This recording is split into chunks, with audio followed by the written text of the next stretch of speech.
Un largo proceso de autodescubrimiento pone en riesgo a un adolescente. Era afroamericano, era hombre y él era gay. ¿Por qué querer hacerle daño a alguien solo por ser un poco distinto? Cuando desaparece un hijo y hermano adorado, las pistas llevan a un misterio desconcertante. Es muy raro que alguien desaparezca de la faz de la Tierra en una de las calles más transitadas de la comunidad. Mi hijo andaba por ahí y debía encontrarlo. Salen a la luz vínculos secretos. ¿Por qué huirías si no hiciste nada? Y una familia implora respuestas. ¿Por qué una vida es más importante que otra? Una vida es una vida. Solo queremos saber qué pasó para poder dormir de noche.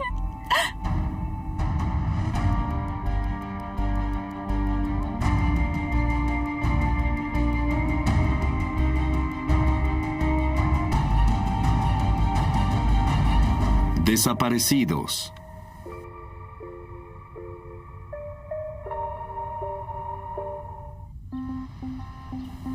...20 de noviembre del 2012... Se acerca el Día de Acción de Gracias y los primeros fríos del invierno se hacen sentir en Charlottesville, Virginia.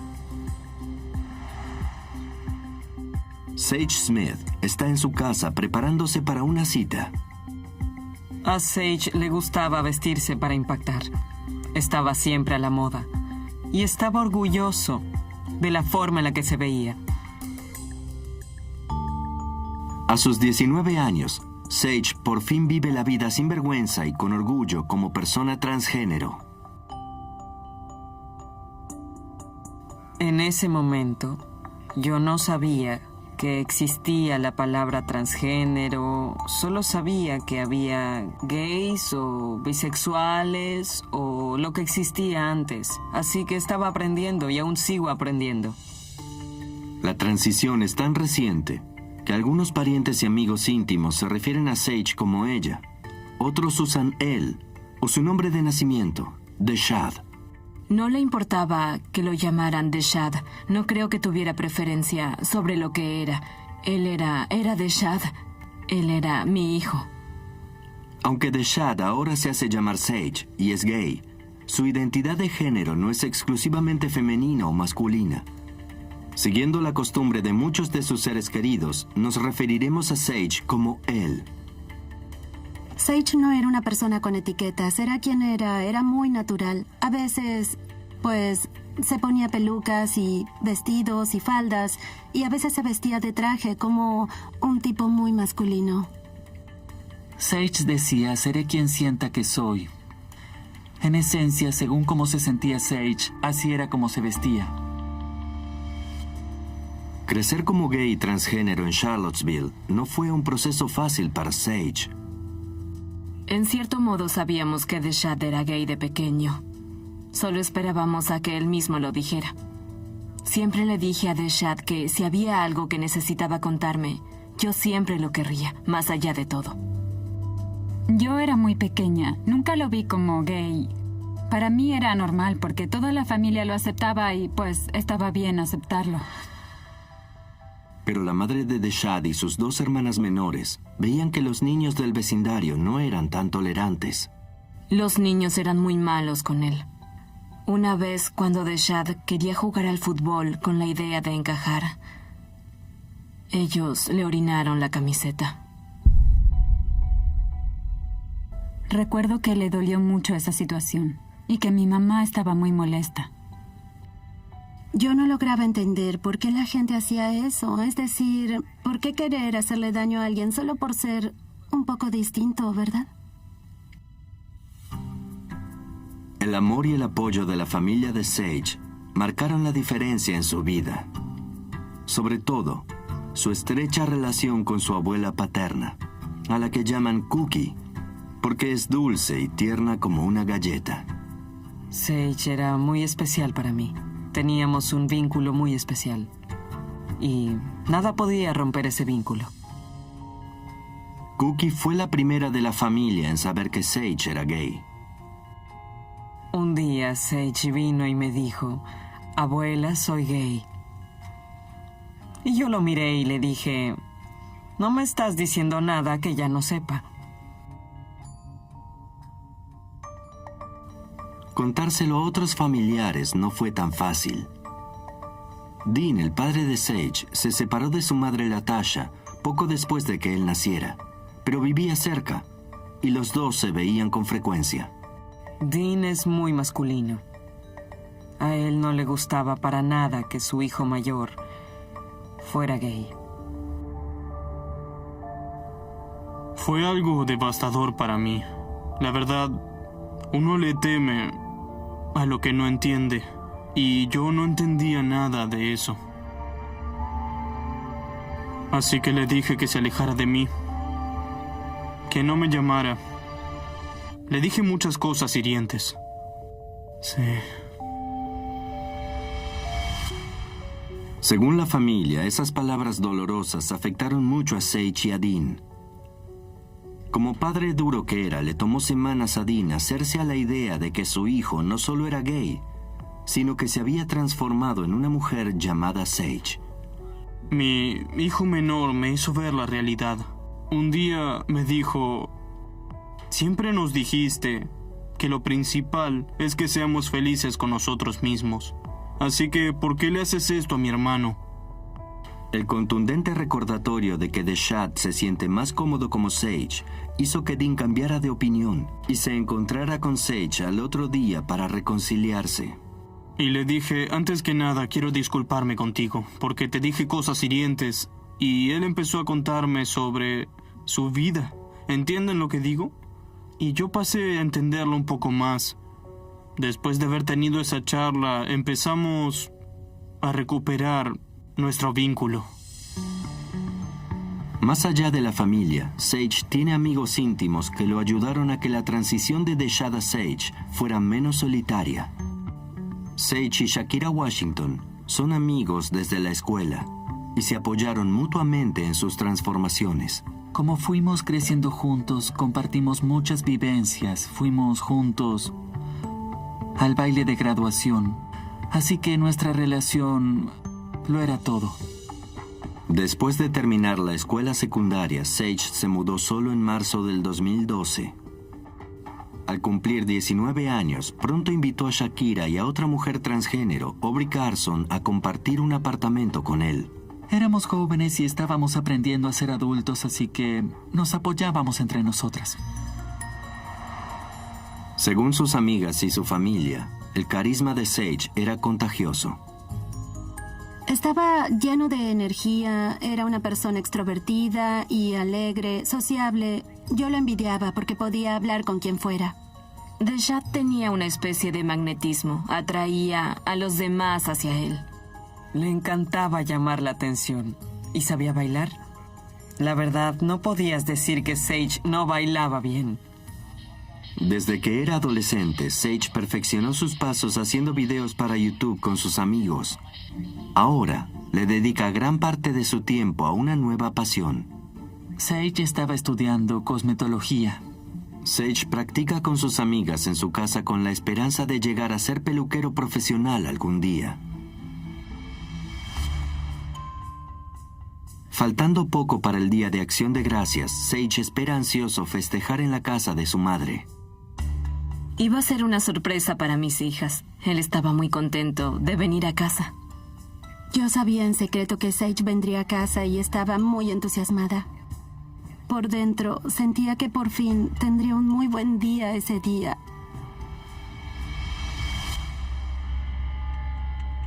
Pero el 20 de noviembre, el día anterior a Acción de Gracias, Sage termina de prepararse para su cita. Una de sus amigas, Shakira Washington, salió y la otra, Aubrey Carson, duerme una siesta en el sofá. A las 5:40 de la tarde, Sage despierta a Aubrey para decirle que saldrá y que volverá a la noche.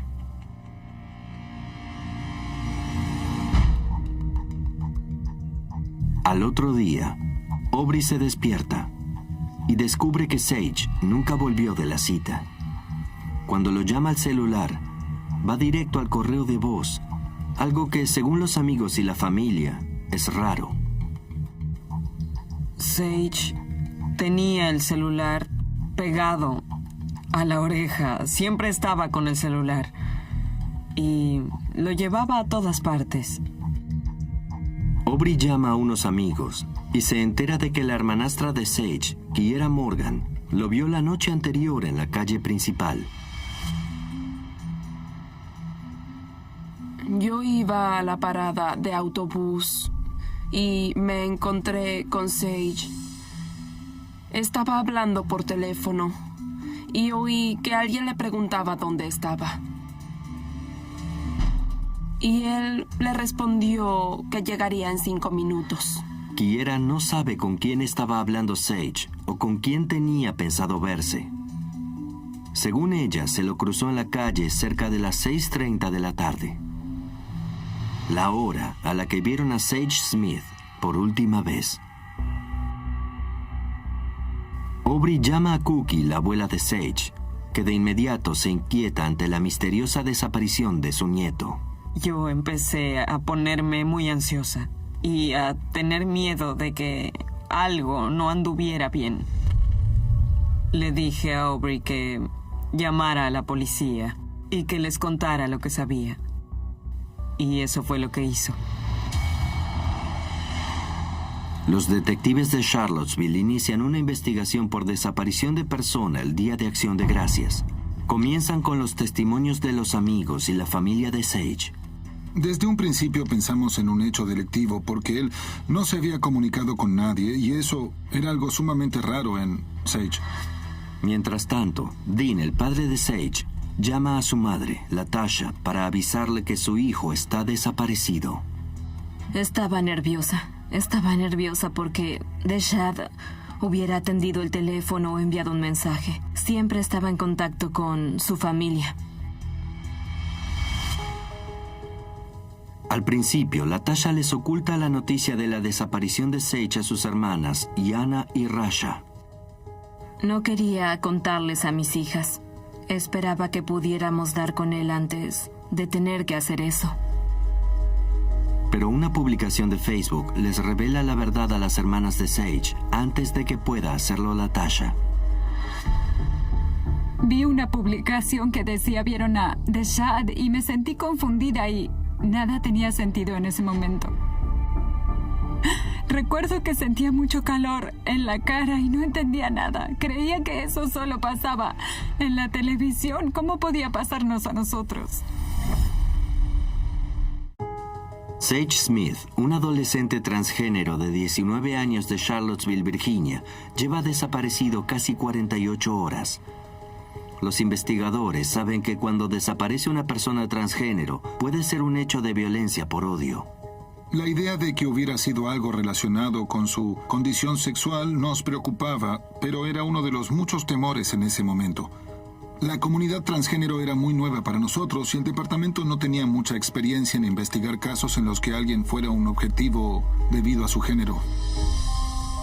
La prioridad número 1 de los investigadores es establecer una cronología de los últimos movimientos de Sage en la calle principal, además de determinar con quién se lo vio hablando por teléfono la noche que desapareció.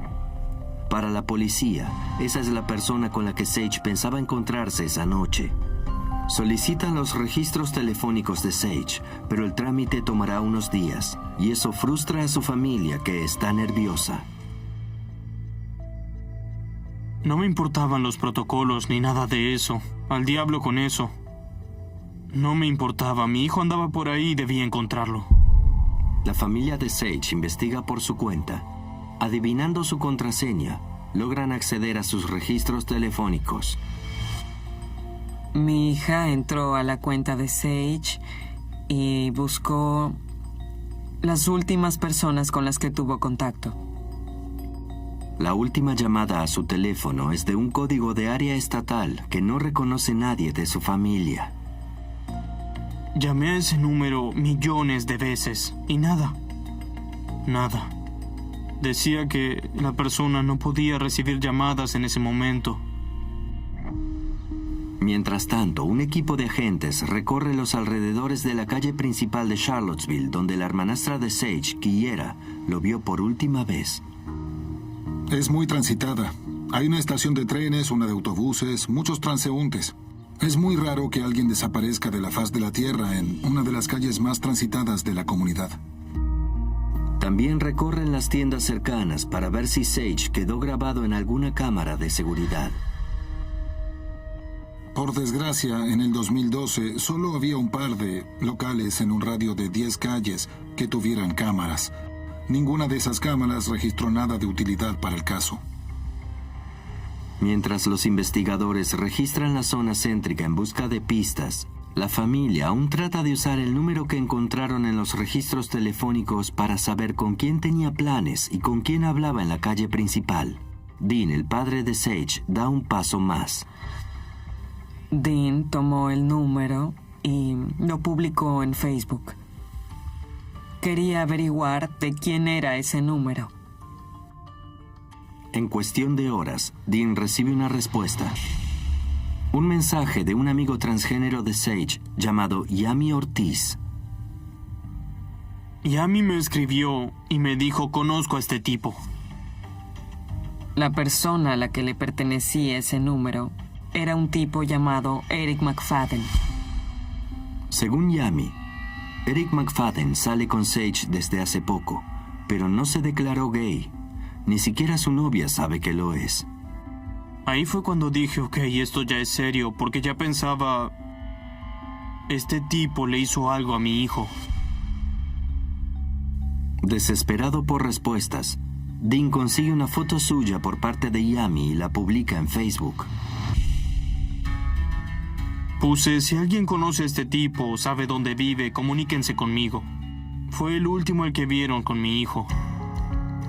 Según Dean, el padre de Sage, él no le cuenta nada de lo que averiguó sobre Eric McFadden a la policía porque no quiere que le impidan seguir investigando. El 24 de noviembre, la policía de Charlottesville se entera sobre McFadden sin la ayuda de Dean, cuando una estudiante de 20 años de la Universidad de Virginia llamada Esther Yanning llama para reportar la desaparición de McFadden. Esther llamó para pedir que fueran a su apartamento a ver a su novio porque no había podido comunicarse con él en todo el día del 24 y las llamadas iban directo al correo de voz. Esther viajó a otra ciudad por el Día de Acción de Gracias y quiere asegurarse de que a su novio desaparecido, Eric, no le haya pasado nada en el apartamento de ella. Al igual que los investigadores, Esther no sabe nada sobre la publicación del padre de Sage en busca de McFadden. El departamento de policía envió un agente al apartamento de Esther Yanning. No había nadie cuando la policía fue a ver si pasaba algo. Más tarde ese mismo día, la policía descubre que las desapariciones de McFadden y Sage están vinculadas cuando reciben una visita inesperada de Yami Ortiz, el mismo amigo transgénero de Sage que identificó a Eric McFadden a pedido del padre.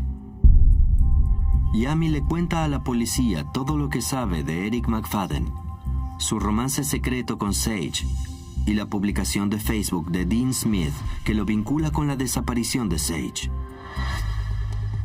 Una vez que la policía supo de Eric McFadden y su posible vínculo con Sage Smith, hicimos pública esa información. Emitimos comunicados, pegamos afiches por toda la comunidad con fotos de Eric McFadden, que lo describían como posible sospechoso y alguien con quien queríamos hablar. Pero Eric McFadden parece haberse ido de la ciudad. Su novia Esther no sabe nada de él, y él no se presentó a trabajar los últimos 3 días. El hecho de que huyera lo convertía en un posible sospechoso, ya que ¿por qué huirías si no hiciste nada? Con el consentimiento de Esther, su novia, los investigadores ingresan en el apartamento que ella comparte con Eric McFadden.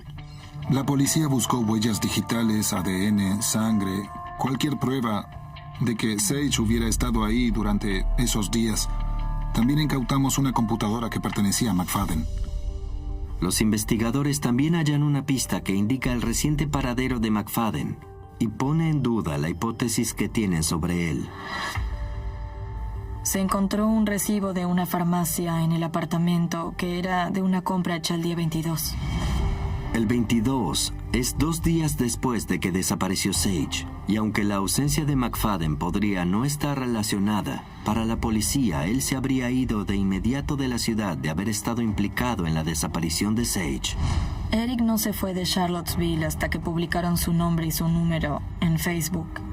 Y para mí eso planteaba muchos interrogantes. ¿Huyó porque le había hecho algo a Sage o huyó porque revelaron que era gay? En parte yo creía que Eric McFadden se había ido porque se supo que era gay. Sus parientes y amigos conocerían su estilo de vida y él no estaba preparado para enfrentar eso. Los investigadores consiguen imágenes de las cámaras de la farmacia que corroboran lo que hacía pensar el recibo, que McFadden se quedó en la ciudad hasta el 22, 2 días después que desapareció Sage. Aunque ese nuevo elemento pone en duda la participación de Eric McFadden en la desaparición de Sage, la policía igual sigue buscándolo. Los detectives interrogan a las compañeras de apartamento de Sage, Shakira Washington y Aubrey Carson, para ver qué saben del misterioso McFadden. Sage nunca me habló de Eric McFadden, para nada. Sage se relacionaba con muchas personas y yo creía conocerlas, pero al parecer no era así. Aubrey Carson dice que vio una vez a McFadden en la calle principal con Sage, pero el encuentro fue breve. La policía por fin consigue lo que necesita, los registros del celular de Sage, que arrojan luz sobre su relación con McFadden. El historial de llamadas confirma que McFadden fue en efecto la última persona en llamar a Sage a las 6:36 de la tarde. Pero sobre todo, los detectives pueden leer los mensajes de texto que Eric McFadden le envió a Sage minutos antes de la última llamada que le hizo. En esencia le decía, ¿dónde estás? Ya llegué. Te esperaré 5 minutos más y luego me voy. Y por último, adiós, no viniste. Al parecer, por los mensajes de texto no se encontraron. Para confirmar lo que pasó esa noche y posiblemente desligar a McFadden del hecho, los investigadores necesitan hablar con él, pero sigue sin aparecer. Hasta el martes 27 de noviembre, 7 días después de la desaparición de Sage Smith, cuando los detectives reciben noticias de alguien inesperado. Uno de los sargentos del departamento de policía recibió un llamado de una persona que se identificó como Eric McFadden. Los investigadores indagan sobre el paradero de McFadden y según él, el motivo por el que se fue de Charlottesville no tiene nada que ver con Sage. Dijo que estaba en la ciudad de Nueva York y que era el lugar al que siempre había querido ir. La explicación de Eric McFadden de por qué estaba en Nueva York era sospechosa, cuando menos. También le preguntan sobre su vínculo con Sage. McFadden no reconoció haber tenido relaciones con Sage. Él confirma que la noche en que desapareció Sage habían quedado en encontrarse frente a la estación de trenes de la calle principal, pero Sage nunca fue. McFadden acepta volver a la ciudad para aclarar todo el asunto. Volvería en autobús, nos dio la hora de llegada y estábamos preparados para escucharlo. Pero Eric McFadden no se presenta. Su conducta errática lleva a la familia de Sage a preguntarse por qué está evitando a los investigadores. Si no tuvieras nada que ocultar, ¿por qué no te presentarías para tratar de limpiar tu nombre? Me hizo pensar que sí, que le había hecho algo a mi bebé. Sin dudas. A los 3 días, las sospechas crecen cuando los investigadores reciben la visita de la novia de McFadden, Esther Yanning. Ella recibió un mensaje de McFadden en el que relata la noche en que desapareció Sage, y la versión que McFadden le da a Esther es totalmente contraria a la que les dio a los investigadores. Decía que en efecto se había encontrado con Sage, que estaban caminando y que aparecieron otras personas. Según él, Sage tenía muchos enemigos y él se fue de ahí. En esencia, siguió caminando. Eso me daba a entender que le tenía miedo a quien hubiera visto. En el mensaje, McFadden también pasa la ofensiva. y hace una grave acusación contra Sage. También le decía que Sage lo estaba chantajeando. Su novia no sabía que era gay. No parecía que la comunidad supiera que él era gay. Los detectives quieren saber más sobre las personas que McFadden le mencionó a Esther. Los dichos de que Sage tenía muchos enemigos eran muy preocupantes. Eso, sumado a la acusación de chantaje, era un motivo para un investigador, una pista. Pero ante el drástico giro de la versión de McFadden, los investigadores vuelven a tener más preguntas que respuestas. Costaba discernir qué parte de todo eso era verdad. Lo que sabíamos era que se había ido de la ciudad y que Sage Smith no aparecía por ningún lado. Eso era muy preocupante en ese momento. Por las incongruencias de su versión, McFadden pasa a ser el principal sospechoso de la desaparición de Sage. Los detectives actúan rápido y consiguen órdenes para registrar la computadora, las cuentas de correo electrónico, las redes sociales y los registros bancarios de McFadden en busca de pruebas, pero no hallan nada. Con su único sospechoso prófugo, los detectives revisan las redes sociales y los mensajes de Sage y descubren información nueva y crucial sobre las anteriores parejas de Sage, además de motivos por los que Sage podría haber estado en peligro. Parecía que muchos de esos hombres tenían una vida paralela y no querían que nadie se enterara de su secreto. Según sus amigos, unos meses antes de que Sage desapareciera, una de esas relaciones secretas salió a la luz cuando la novia de un hombre descubrió los mensajes que le enviaba a Sage. El amante descubierto culpó a Sage de que su novia se enterara de su relación. El tipo era muy agresivo, grosero e irrespetuoso. Y del enfado pasó a la violencia. El tipo atacó a Sage cuando volvía caminando a casa. Se presentaron cargos como consecuencia de ese ataque. Cuando Sage desapareció fue el primero en quien pensé. Pero cuando las autoridades investigan al examante que atacó a Sage, descubren que tiene una coartada más que sólida. En ese momento estaba preso, así que nunca fue sospechoso. Parece otro callejón sin salida. Entonces, el 3 de diciembre, casi 2 semanas después de la desaparición de Sage, el seguimiento de las tarjetas de crédito da resultado. Descubrimos que habían usado su tarjeta de crédito y eso era una gran noticia. Veríamos imágenes de Sage usando su tarjeta de crédito. Pero cuando los investigadores revisan las imágenes de las cámaras de la tienda en la que se usó la tarjeta de Sage, se produce un giro inquietante. En realidad vimos que Aubrey Carson era quien había usado la tarjeta de crédito de Sage. Aubrey Carson era la amiga que vivía con Sage Smith y desde luego cuando vimos a Aubrey usando su tarjeta de crédito nos alarmamos mucho. Yo pensaba, ¿por qué no me dijo que sabía que mi hijo ya no iba a volver? 2 semanas después de la desaparición de Sage Smith en la calle principal de Charlottesville, Virginia, los investigadores descubren que su amiga Aubrey Carson acaba de usar su tarjeta de crédito en una tienda. Me parecía muy raro. Era algo sospechoso para mí.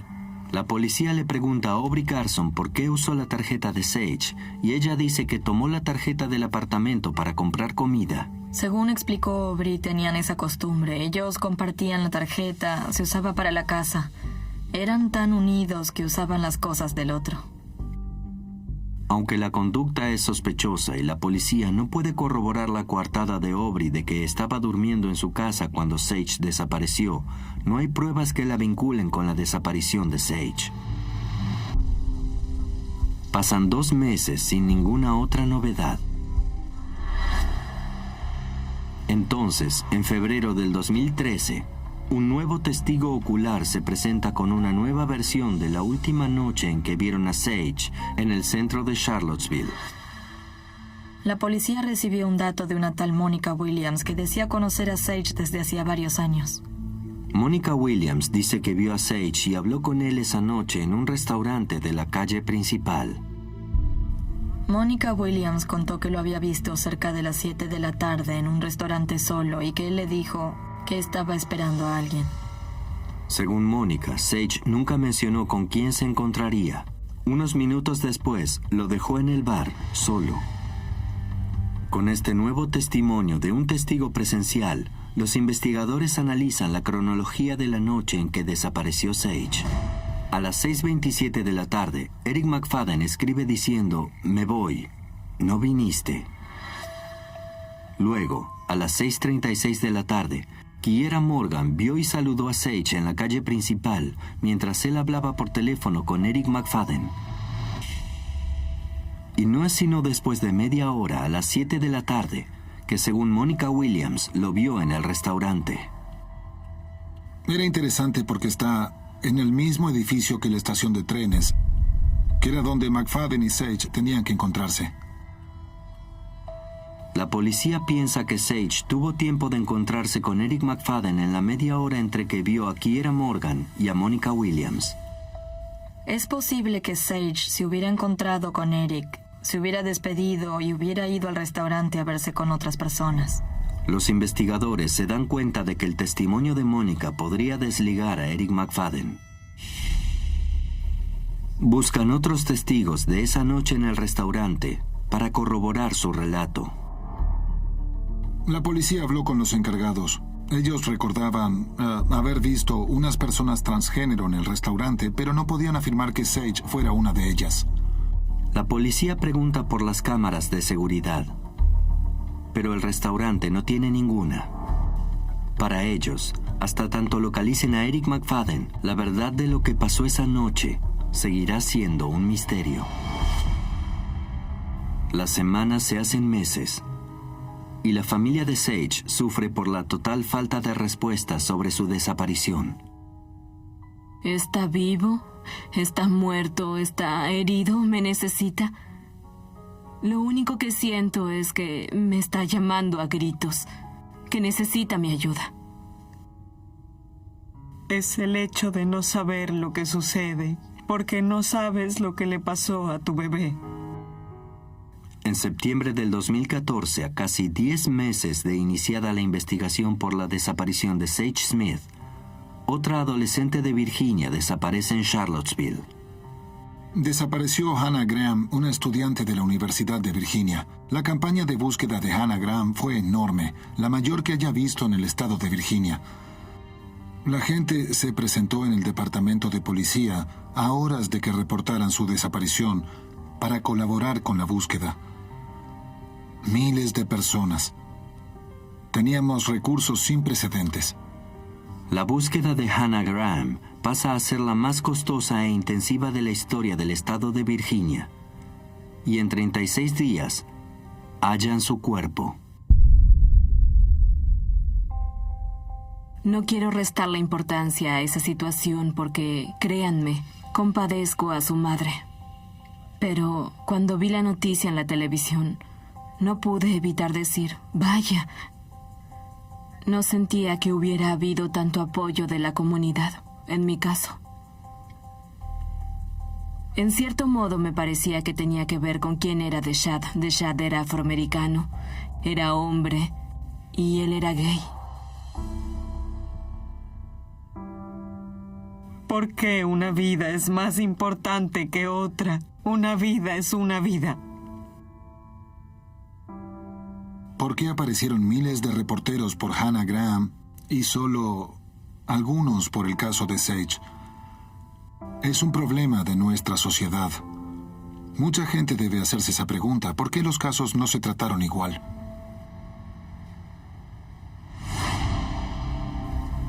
En noviembre del 2015, 3 años después de la desaparición de Sage, la policía de Charlottesville hace un anuncio. Ya no consideran a Eric McFadden sospechoso en el caso de Sage. Pese a su falta de colaboración y a sus versiones cambiantes, la policía determina que la actividad digital de McFadden la noche en que desapareció Sage no se corresponde con la de una persona implicada en un hecho criminal. Si se miran sus registros y el uso de su computadora, se ve que está ocupado. No parece ser la conducta de alguien que está cometiendo una atrocidad. Eric estuvo en la computadora de a ratos, desde las 11 de la noche hasta las 3 de la madrugada. No había nada sospechoso, nada que pudiera indicar que estuviera tratando de deshacerse de un cuerpo o viendo cómo escapar ni nada por el estilo. Eso planteaba muchos interrogantes porque si le había hecho algo a Sage, ¿cuándo había tenido tiempo de hacerlo? Los investigadores también dicen que McFadden no parecía tener los medios para cometer un crimen violento. No sabía manejar. Le estaba enseñando a un compañero de trabajo. No tenía auto, vivía en un apartamento que no era de él, en una zona de mucha gente. Las posibilidades de que él hubiera secuestrado o matado a alguien eran escasas, cuando menos. Pasan 2 meses sin nuevas pistas. Entonces, en enero del 2016, la policía recibe una llamada de Chincoteague, Virginia, que está a casi 500 kilómetros de Charlottesville. Alguien había visto a Sage en un pueblito costero de Virginia. Cuando la policía investiga, descubren que el hecho fue una extraordinaria coincidencia. Los detectives descubrieron que la persona en realidad era Shakira Washington, que vivía con Sage al momento de su desaparición. Aunque Shakira no estaba en la ciudad la noche en que desapareció Sage, la policía aprovecha la oportunidad para volver a hablar con ella, que cuenta algo sorprendente. Dijo que Aubrey Carson, que también vivía con Sage, no le estaba contando a la policía todo lo que sabía. En enero del 2016, casi 3 años después de la desaparición de Sage Smith, la policía recibe información nueva de la ex compañera de apartamento de Sage, Shakira Washington. Ella les dice a los detectives que en su opinión su otra amiga, Aubrey Carson, sabe más de lo que les contó a los investigadores. También cuenta que se molestó cuando Aubrey Carson empezó a usar la tarjeta de crédito y otras pertenencias de Sage después de que él desapareciera. A Shakira le parecía raro que Aubrey se pusiera la peluca de Sage después de su desaparición porque Aubrey tendría que haber sabido que Sage volvería.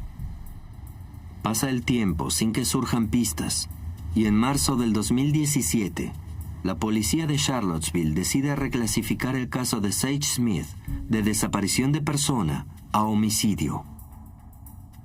Cuando nuestro nuevo jefe llegó y estudió el caso y vio que no había ninguna prueba de que Sage estuviera vivo, decidió en función de eso proceder a reclasificar el caso como homicidio. La detective de homicidios Regine Wright Settle se hace cargo del caso y con una nueva mirada consigue algunas pistas nuevas. La detective Regine Wright Settle vuelve a hablar con la hermanastra de Sage, Kiera Morgan, para saber más acerca de las acusaciones contra Aubrey y descubre que había otro aspecto en la relación de Aubrey con Sage. Parecía haber muchos celos entre ellos, como si estuvieran compitiendo. Y eso se veía más de parte de Aubrey que de Sage. Según Aubrey Carson, la acusación de que usó la peluca de Sage fue un malentendido. Shakira Washington dice que cuando oyó la versión de los hechos de Aubrey, dejó de dudar de su palabra. Aubrey era muy amiga de Sage. Tienes que ponerte en el lugar de esa persona y ver cómo se siente. Siento que los que éramos cercanos a Sage tenemos que unirnos. Pero la policía halla otros evidentes puntos oscuros en sus dichos. Les dijo a los detectives que solo vio a Eric McFadden una vez, pero un testigo afirma lo contrario. Yo hablé con un testigo que decía haber visto a Aubrey Carson, a Sage y a Eric McFadden en un club nocturno de Charlottesville entre la noche del sábado y la madrugada del domingo anterior a la desaparición de Sage. Eso no es algo que olvidarías, ¿verdad? Unas noches antes de que desapareciera tu amigo. Para los investigadores, la incongruencia de los dichos de Aubrey Carson es muy sospechosa. Desde mi punto de vista, la conducta de Aubrey es sospechosa y podría indicar que quizás sepa más sobre lo que pasó.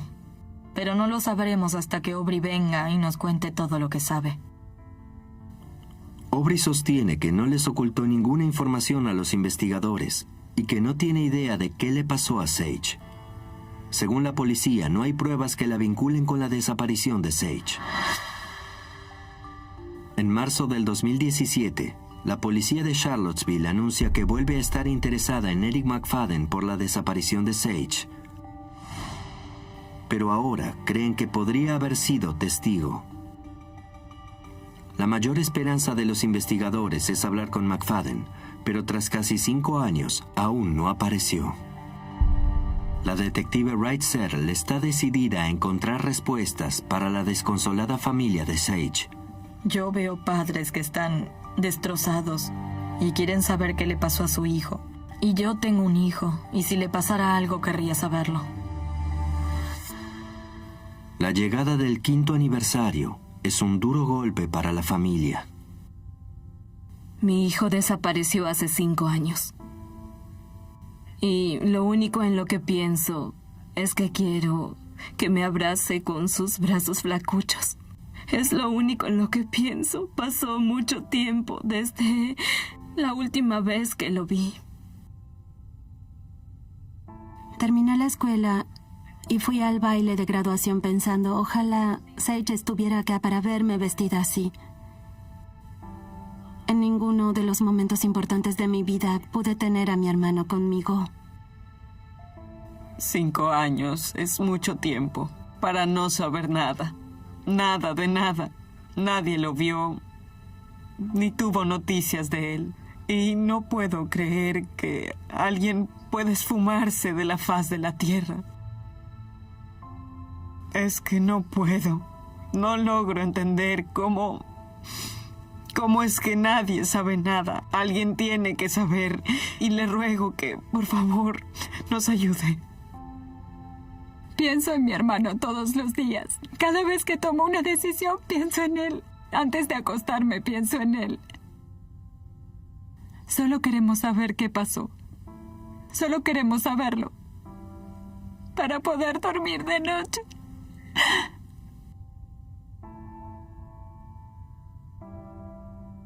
Dean, el padre de Sage, siente un gran remordimiento y se pone a pensar de qué otra manera podría haber actuado.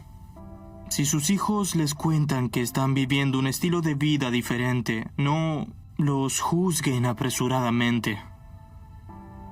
Siéntense y hablen con ellos, y siempre estén dispuestos a dialogar. La verdad es triste que le haya dicho lo que le dije a mi hijo. Puede que no todo el mundo llegue a aceptar a Sage, pero su familia pide que se dejen de lado las diferencias en pos de descubrir qué le pasó. Piensen, ¿qué pasaría si fuera su hijo? ¿No querrían que alguien lo ayudara, más allá de todo? No importa de qué raza sea, tampoco importa cuál sea su condición sexual. Lo único que importa es que es un ser querido de alguien. Hay gente que está sufriendo todos los días porque no lo tiene.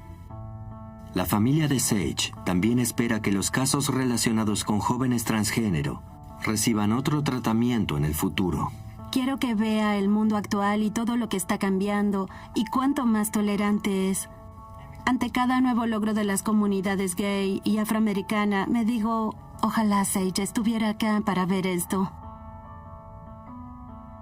Doblado al español en Civisa Media.